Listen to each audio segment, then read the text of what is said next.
ngamba ya polisi mukama we yamutera Clorox mu toy. Is it oli abomola toy? Abomola toy. Omwana oyo ateekwa okubanga bamu yagamba before nga tannaba kujoyininga nnyumba eno gy'abaddemu. Ennyumba gye yavaamu yafuna ekizibu ekyo kuba mukama we yamuteera eddagala eryo muki ate n'amugamba genda olongoose kati avaayo n'obuzibu obwo aŋŋamba nze ngazi yaŋŋamba eze tukola emirimu mingi ate ng'obosi otagenda kufaako. Bosi bw'ogenda ogamba nti omutwe gunnuma ndi mulwadde siwulira bulungi akuwe panado n'obutakuwa nakyogedde ggulo mama ndi mulwadde yaŋŋamba wano tebalwalirawo babyogera okitegeera.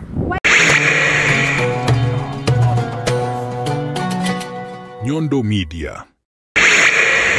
Kitalo nnyo kitalo ddala kya muganda waffe yatuvudde ku maaso ayitibwa Nabawanda Robina eyafudde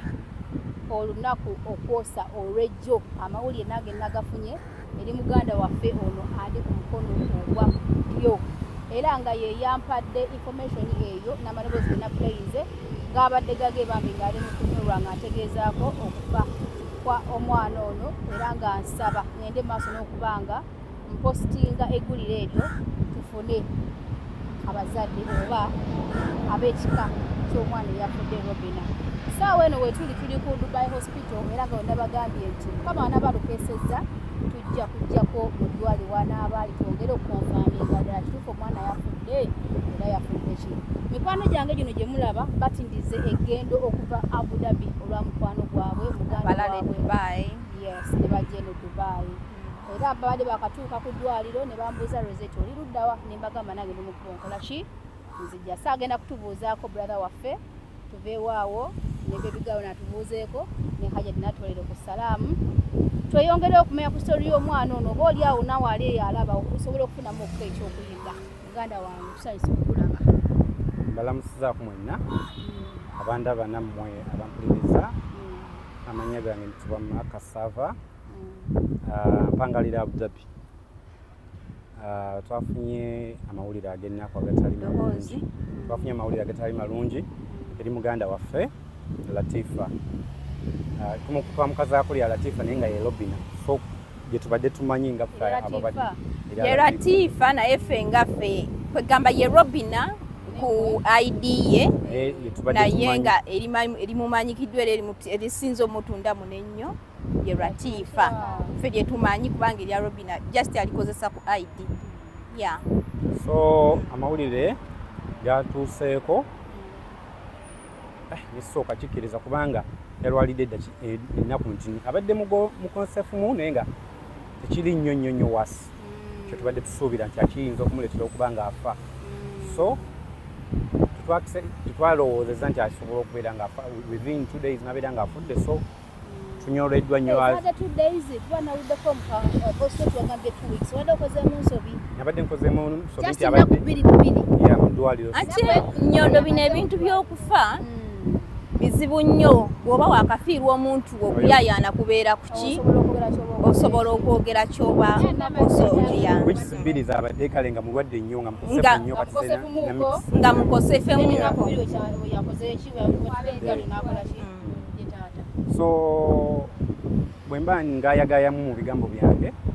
nasisinkana omwana oyo kubanga nze nyina tugambe na Pangisa Apartments mu Abu Dhabi, nyina mu bed space partitions abantu we bajja ne basula abavudde e Uganda abanoonya emirimu abawangalira muno kale tugambe kati ndi Land Road tutwale bwe tutyo baba bampita Land Road oba zibayita bed space. So nali mpita ayita ku bus station eri Abu Dhabi n'ensanga omwana oyo ng'agenda kukola nanyumizaamu nti gye ŋŋenda waliwe wati ne wewati bibiri weebiti ne mugamba naye nsobola okukuyamba ne nkuconnectinga ku muntu omulungi omulimu nali ng'oyina by then naye nga nnoonya by then nali nnoonya muntu anaakola kati we yaŋŋamba salale yali wansiko ne mugamba okay so nsobola okufunira omuntu asobola okufuwa omulimu omulungi. Najja n'abeere wange ennaku nga 4 then nafuna omulimu kati bwe tutandikidde awo okubeera abawamu. Era abadde anjagala nnyo kubanga mpita papa abadde njagala nnyo nga mpita papa kubanga engeri gye namuzaalamu awo gye namuwerokamingamu yamuleetera okuba nga nfaanana nga kitaawe, so mbadde nga kitaawe, that's why nange mbadde ng'omuzadde bwange. Kwatako omufu tebamwogerako kibi naye yogera ekituufu omwana ono abadde yeeyisa atya mu bantu awo mubadde muli mbeera ze neeyisa ye? Omwana ono tabadde na buzibu, mpangadde n'ebbanga nga ndina ezo accommodation z'abaana naye simulabangamu buzibu. Abadde mugonvu kale nga tansingako ku myaka kubanga mu 28 ate yansingako kati, naye nga era mpita papa nge olaba ekitiibwa kyampa nti kya muntu mukulu. Respectinganga newankubadde akusingako naye ate akuyita papa. Just respect. Nga mpa respect. So ekyo kyokka kyekimundeetedde okubeera nga ŋŋamba bannange omwana ono abadde mulungi, Katonda abalungi batwala. So ebyo byemuyinakuko. Entonotono tubuuzeeko mangu. Abane mwasibye mutale nga twasibye bulungi. Amannya gange bampita Gerezet nga mpangira mu Abu Dhabi era nga mbeerawo ku bed spaces ono kwemanyira omwana manyi omwana nawe obeera ku bed spaces za maaka wemba nzemuze tubeera wamu tubanga family abawolokaminga ne mujja ne mbeerawo wamu wadde si woobeera oba olina omulimu ofunamu obudde bwa off nojja otambulemuko okitegeera ne mujje wa mukulu maaka tetufakulawo nti family ya kati omwami oyo yatufuula family abafuula family kati mwe mugenda ne mubeerayo katugenda ne tubeerayo okitegeera owansi awo mu Abu Dhabi tubeerawo nga family owa mukulu maaka buli muntu aliwo tumuyisanga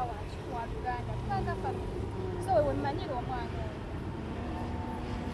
ye mwana bwe nali nga tinali ne baseko nekitya so kitalo ddala ekyomutumirwa nnyo nnyo era tuleseewo emirimu tuwe twawulidde amawulire ago nagawulidde ku lw'omukaaga nti afudde walwe yafudde naye nawulirako nti mugonvugonvu netumuwa ku magezi agende mu ddwaliro nyera tufuna amawulire ate lweta nti afudde mu bulamu bwensi fe tulina okulekawo byetukoze eki byetubere tukola tujje tulabe ku muganda waffe era tuli ku ddwaliro so tukakase kituufu ko yate tebikkirizikika ge mazima aja twale ku salaamu. Assalamu alaikum wa rahmatullahi wa barakatuh. Amanya bampita Sumaya Hussein. Nja kusooka okwebaliza ddala mmwe abatindiza okuva gye muli ne musobola okujja okutunoonyaako okumanyisa ensi ki ekigenda mu maaso naddala mu mbeera mwe tukolera, mbeera mwe tuwangaalira n'enfa ya muganda waffe butya bwe yatuukiddwako okufa. Nze nno nziramu okweyanjula nti ndi munnabutambala. Nze nnyoleddwa nnyo okufa kwa Latifa. Nnyo. Kubanga abantu bano ayinza okuba abadde awangaala nabo era ng'asula nabo. Naye ate waliwo omuntu ayinza okunnyonnyola n'ekikuli ku mutima gwe w'owulira ng'agamba nti suma ate mpulira kano kakwebikkulira. Ng'ate nze mbadde nnyo ku lusegere lwa Latifa. Era nga lwemba siina ofu Latifa tajja muki era tubadde tutegeka ofu okulaba nti tujjamu ofu yaffe okumala ennaku nga 2-3 ezibadde zijjako mu maaso naddala nga tutegeka okwaniriza brother waffe gwe yabadde atise n'ebintu by'okuva e Uganda byatasobodde kulabako. Allah n'amugerera nti tabirabyeko ne gwe yabadde alina okwaniriza era yakomyewo olwaleero tamulabyeko. Bwatyo Allah n'amujjula. Mu bufunzefunze Latifa alwalidde ennaku entuufu zibadde 2 newankubadde abadde akosebwamu ekifuba ekyo then n'amala n'afunamuko ne ku musujja omutonotono ogwamuviiriddeko okubeera nti tulaba nti embeera buli bwe yeeyongera mu maaso eyongera okwonooneka ate nga tulaba bakama be tebamuwa bujjanjabi newankubadde nga tugamba nti kifuba naye ate bwe kyajjiramu omusujja ne tulaba nga ate bwe kinaakonnekitinga omusujja n'ekifuba n'emirimu gy'abadde akola nga yeetaagisa okufuna ku bujjanjabi obukola ki Omala. obusembayo. So tubadde twogera, nze mbadde nga njogera naye tudde naye nga ngamba summa kituufu ndi mulwadde, ekifuba kinnuma naye ate nkola nnyo ennaku zino, nkola nnyo, ndi mulwadde, sijja kukukisa ndi mulwadde naye ate kati mpulira ekifuba bwe nzisa sissa buki, sissa bulungi, nkolola sissa bulungi. Ne mugamba omira ddagala kinaŋŋamba bampa parasitamo era gwe mbadde nkozesa. Nafuba nnyo okumugamba parasitamo tajja kukolera Latifa, naŋŋamba summa nkole ki? Ne mugamba tukyuseeko. Bakama be gwe bamuba bamanya ekintu kimu Panado kubanga nagezaako okumugamba mukama wo musawo ye talaba mbeera gy'olimu. Omwana oyo naŋŋamba nti andaba naye mukama we musawo. For them they don't care. Naye nga ye ali ku kimu nti ffe tukozesa Panado ne tukola ki ne tutereera. Ate kati nze nkugamba abantu be tukolera kizibu kyakukkiriza nnyo nti bwe mba nkuwa Panado oyinza obutatereera. Naye ate nze kyennyinza obbagamba abatulengera nti omwana agenda okuvaayo okulwala okujja mu kamera nti bamuyamba agende mu ddwaliro nga kirabika kitutte emabega ewiiki ki namba. Kubanga osooka n'okozesa ka Panado k'olina ne kaggwawo nga toyagala nnyo okulaga mukama wo olw'obukambwe bwe bakola ki? Olw'obukambwe bwe bakulaga n'otyamu n'okozesa ka Panado ne ka Panado. Kati ogenda okuvaayo omusaba Panado we nga gw'omaze okumirayo kaki? Ka Panado. Kubanga otya omulimu otya ogusuulawo ate nabo bennyini si kyangu kyakwanguyirwa kutwala mu ddwaliro. Okitegeera kati tunyigirizibwa nnyo abaana abakolera naddala mu biyumba. Latifa yalwalidde wakati w'ewiiki ekifuba ne kijiramu n'omusujja era twatrayinzeeko okulaba nti Latifa afuna obujjanjabi ne tumusoosaako we twamusooserezzaako oluvannyuma lw'okulaba nti kubanga nze yankubidde ng'ali mu kiyigo asesema naŋŋamba Sumaiya wengudde mu kiyigo nga sisobola na kusitukawo. Simba wakati omwana oganaba kutuuka wano eno tuyisizemu kawandu nokugereko ogambye nti gobadde mu lunyo ku lusegere tuyisizeko emabega ngahana bakufuna bulwadde obwo oba obulwadde obwo yalina bwe yava nabwe Uganda. Latifa abadde mulamu kubanga ebbanga lyonna tuwangadde naye nga tubeera naye ewa maaka. Akugamba kitandika kitya kuba mwali mwogera? Latifa ye akugamba nti obulwadde buno mukama we ye yatandika n'ekifuba. Ye ekifuba yagamba nti obulwadde bwe buno bwe bwatandika n'ekifuba ye mukama we yajja n'ekifuba. Waliwo abaana bakosa, waliwo abaana bano abakosa abaana mbiba balina okubeera beegendereza ennyo. Waliwo kano ke nawuliddeko bane Okay, Rosette, sorry, nina akantu ke nerabidde. Nawuliddeko mutundu ali yakakonyeeko. Oba yabadde gwe bono Rose? No, rindako. Akantu ako Latifa yasooka n'akolako mu kiyumba kyali kimu. Naye naafuna oba maaka yakakugambako kubanga yaŋŋamba yakozesa mukama we yamutera Clorox mu toyi. Oli abomola toyi. Abomola toyi. Asidi waliwo asidi oyo wa black akola nnyo. Omumanyi oyo chemical. Kati kyenyinza okunyonyola ku ekyo nti waliwo chemical gwe tuteeka mu toilet singa eba ezibye nga tetwala bukyafu aba w'amaanyi nnyo abeera nga asidi yennyini kubanga bw'omuyiwayo n'omusemberera olugoye lujja lufunako like so n'omukka gugira olaba omukka kakati asidi oyo kintu kyonna nakifulumya wabweru kati chemical w'amaanyi nnyo simanyi oba Uganda bayinza okubaayo kati waliwo asidi naye ate waliwo oyo agula amatooyi ago kubanga ne bwe batooyi ng'ebadde ejjudde bweti emukuba nakkirira n'egikuba n'ekkirira kati omwana oyo ateekwa okuba nga ye agamba before nga tannaba kujoyininga nnyumba eno gy'abaddemu ennyumba gye yavaamu yafuna ekizibu ekyo kuba mukama we yamuteera eddagala eryo muki ate n'amugamba genda olongoose kati avaayo n'obuzibu obwo aŋŋamba nze nga nze yaŋŋamba n'amugamba nga byezera namugamba agenda alongose nayisibwa bubi nnyo n'abisika n'abisika n'akolamu tegeera natandikira from there era yavaayo era ku olwo olwo yavaayo ng'awulira bubi n'atandika okubeera ng'akolola kati n'akololamuuko ebyokusaagasaaga naye ne kiba nga kigenze mu maaka si we kyali kati kino kizze kati yaddamu kukolola kati kyasigalamu nendowooza ng'omuntu bw'ananywa obutwa ne butwala akaseera mu mubiri ate oluvannyuma ne bakizuula nti oluvannyuma lw'omwaka yanywa obuki obutwa kati ne Latifa kiyinza okuba nga kino ekifuba just bino tuli mu bakitakola ki tulowooza tulina bukakafu nti lyayinga naye tulowooza but still omwana abeere mwegendeza ne kemiko eyo abakola mu nyumba kuba kati ffe kino kye tubawa tukijja kusoosi nti omuntu gwe twogerako tubadde naye ng'era tusula naye era nga tutuula naye buli kimu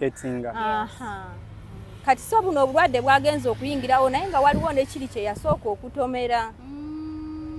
kati ekifuba kino bwe ne kimukosa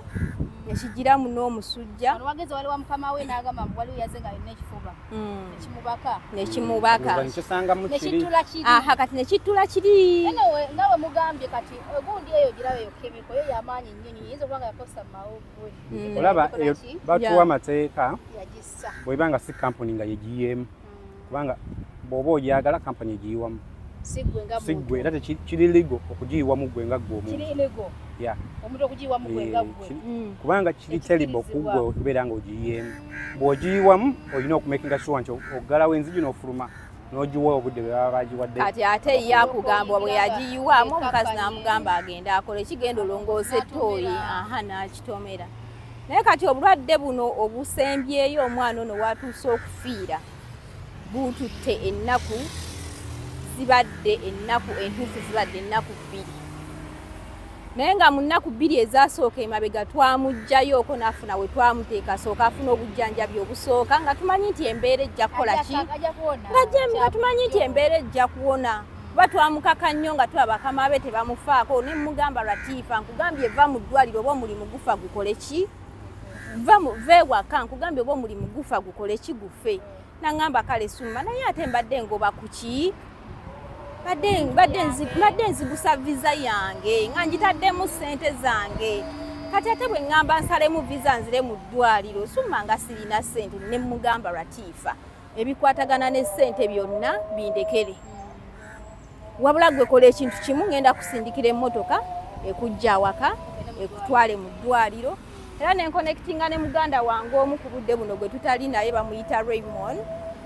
so tubadde naye mu ddwaliro naye alabika alina we yeebulunguluddeko ne tumukwasaganya omwana oyo Raymond n'akubira boosi we n'amunona ewaka n'amutwala mu ddwaliro we twamusuusa n'abeerawo ko nga tulaba embeera ejja kuba nnungi era nga naye akugamba n'omusawo ng'akugamba embeera ejja kuba nnungi n'amalawo ennaku mmeka 2 oluvannyuma lw'ennaku 2 omusawo n'alaba ng'enzisa ate egaanye n'addamu n'atukubira amasimu n'atugamba omulwadde ono alabika yeetaaga ku ddwaliro erikola ki eddene naye kyetaagisa ambulance era n'addamu nenkonectinga ne muganda wange oyo ne mugamba Raymond omwana ono bankubidde essimu omwana yeetaaga ki ambulance ku mulimu gye yali yatryingako okulaba nti afuna ki ambulance egenda ku ki egenda okutwala Latifa mu ddwaliro era twatryinga n'amuleeta wano ku Dubai International Hospital wafiiridde amazeewo ennaku 2 yagenzeekoko ku drip y'omusaayi n'ez'amazzi ez'enjawulo ekitaasobose mukama kumuzzangulu ku budde buno tuli ku ddwaliro mu bufunze byebyo ebikwata ku Latifa naye nga tunyoleddwa nnyo yabadde ku sapoti ya oxygen okumalira ddala nga 12 hours kuba natuuse ne mugamba Tifa kituufu enzisa ogambye eganye okuka naye omuntu gwe wadde oxygen okumala 12 hours kiki nangamba summa enzisa ekoze eki enzisa yeeganye amagulu gakkakanye naye enzisa eganye summa nkoze ntya ne mugamba kasita oli mu mikono gy'abaki gy'abasawo munatusonyiwa baganda baffe okuba nti twogera bino naye nga Latifa mu ddwaliro yabaddeyo yekka ffenna nga bwe mutulaba bwano buli omu ali ku mirimu gye era mu kusindika ambulance eno n'omwana gye yamugye ffenna twabadde ku mirimu naye yamusindikidde ambulance yamala n'amuwondera n'ajja n'atuuka wano n'alaba ekitambulo ekigenda mu maaso obufunze bwatu Latifa n'atufaako. Anyway, ngenda kusooka okwebaza baganda bange bano benyimiridde nabo mwebale omutima ogwa Sseruganda omutima ogw'okufaayo olunaku lw'eggulo nga bwe ndabagambye omukulu neeyampadde naye ng'owulira n'engeri gy'ayogeramu nadde manyi nti babambe nti oba omuntu ono maybe sister we oba ki yes tugambe kati sister we banaye kanneebaze nga tumaliriza kanneebaze baganda bange bano bendi nabo bambi balaze omutima ogufaayo bavudde Abu Dhabi nga balina okujja okuwondera mukwano gwabwe n'emboozi owulira nti badde bakwatagana badde babeera naye nga bali oke naye era omukulu ono olunaku lwe yampadde voice mwawulidde naye ng'owulira nti butuufu kyamukutteko nnyo ng'owulira nti akola ki nti anyolwa banaye mwebale omutima ogwa Sseruganda mwebale kufaayo mwebale kubeera n'emitima egyo egya zaabu mwebale nnyo mwebale si buli omu saawa ono mwavudde ku mirimu n'omulala yabadde agamba yafudde zikankole ki kaŋŋende ku mulimu gwange kati nno mu bufunze kankuweewaawo akantu kamu nga nkusala ekirimi omukyalo oli agenze ne Raymond atali wano mu kaseera kano kyamukutteko nnyo okuba ye yatwala omwana oyo ku mulimu gy'abadde akolera gy'afiiridde abadde ayogera nnyo naye ne bosi we ng'ayogera nnyo naye era okufa we namubikidde ne mugamba swite omanyi obuzibu obuliwo Latifa akoze eki nagamba Sumaya nedda tekisoboka Latifa atya tekisoboka Sumaya nedda ani akwata information ekwata ku Latifa ne mugamba buli kimu nkikola ki nkirina nagamba ddamu okonfaminge kamama ne kakosebwa era wakati we ne bosi we olwokubadde bano abantu tebatukkiririzaamu bafunyeewo obutakkaanya obw'enjawulo n'asalawo oba omulimu gufe naye nga zzeewa Latifa bayita omutima gwa Sseruganda omutima omulungi so Rosette balesa kumaliriza nga tuyisizaawo kano message eno nagikonyeko olunaku lw'eggulo naye njagala eveeko ne mukamwako omuntu olyokozeko mu kiyumba ne experience yange ya myaka emeka njagala kuwa omuzindaalo sonyiwa mukulu sooke bamuwa omuzindaalo oze tugaba olyokozeko mu nyumba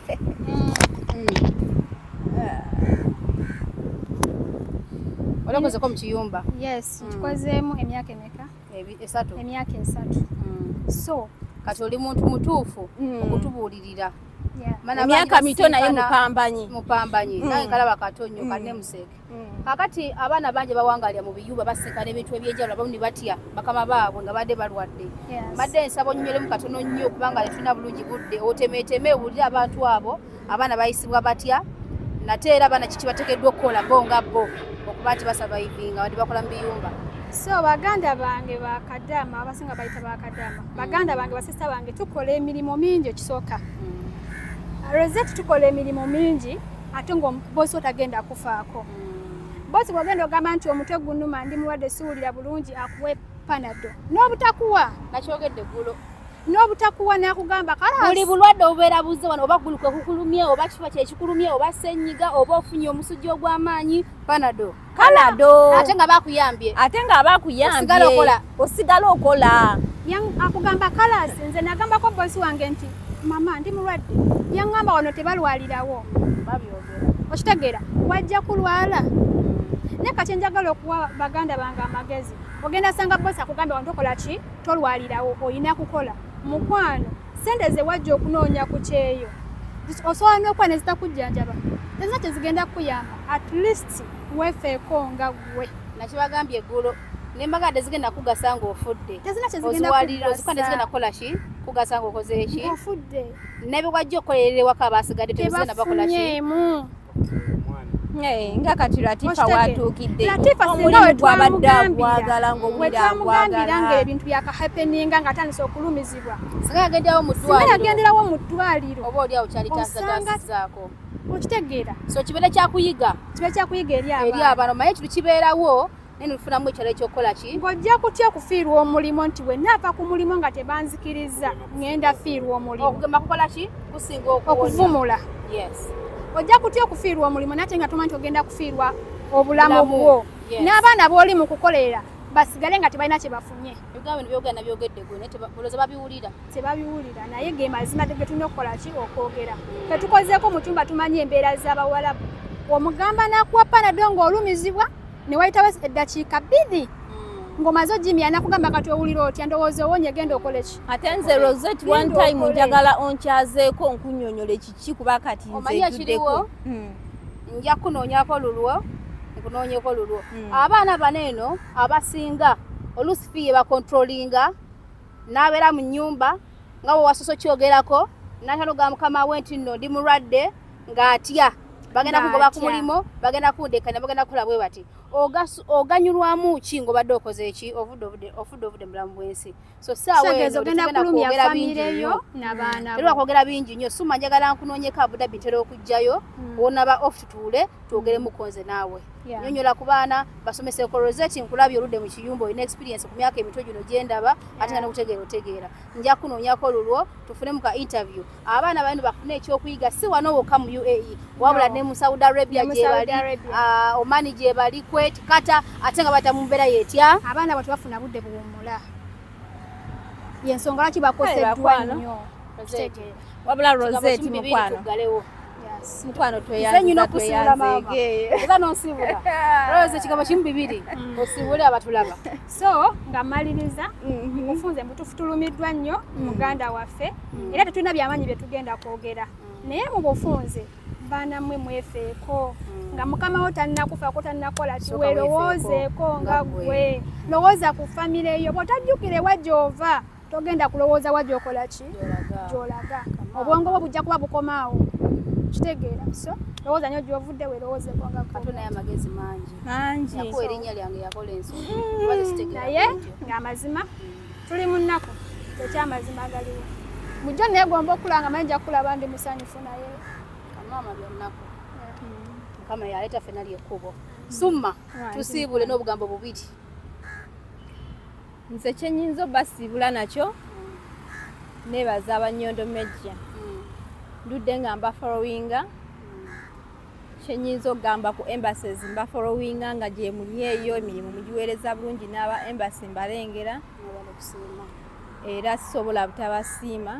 bambi mugende mu maaso n'omutima omulungi kubanga ffe wakati w'okufa twatuukiddwako okufa kwa Latifa naye twabakonnekitinze ku just mu budakiika ne mutugamba nti atujja banoonyaako tusobole okutambuza ensonga yammwe okulaba nti omwana addizibwa e Uganda bonna be muyambye tubalengera tweyanza nnyo tweyanzeege mwebala omutima omulungi amiina maama taata waffe amiina maama taata waffe obugambo obusembayo kamububiri kakwata nze nyongera okubalamusaako naye kunze ku mbeera egendabawo olwaleero oba abaana batya nnyo azini olwokuba mulimu some of them babeera bali tugambe wano tukiyita kaliwali ababa tebalina bisoma oba byogera oba ebiwandiiko kati kimuwa fiya munda ye n'abeera nga tasobola kwerwanako alowooza nti bwe naagamba mukama wange banantwala mu ddwaliro banantikka naye obulamu bwe businga bwe olaba obulamu bwo nga bulwadde ng'olaba toli bulungi awo oba okoma oyinza okugamba nti sinabyogera bajja kunkwata omwana afa mu byokusaaga naganogera mu ddwaliro mutalina akapula eddwaliro lino ne bw'oba nga oli mu overstay bakujjanjaba basobola okujjanjaba temutyanga kujjanjabibwa kubanga obulamu bwe businga oyinza okuba nga obadde olowooleza wano nenga Katonda alina ekisingawo so ebyo bye byange nsanyusa nnyo nange okuba nga onsembeza nange mbadde nkulabanga ku gundi tubadde tucommunicatinga naye nga tetwemitinganga so nange ndi musanyufu ku lwekyo olwawo si kyekiseera kye tubadde tulinamu okugiramu nti kibadde kisanyusa so neebaza byonna ate nka kwebaza Katonda kubanga yatusobozeseza mu byonna sigadde ndi saava mu maako takumira mpeera abatukuumire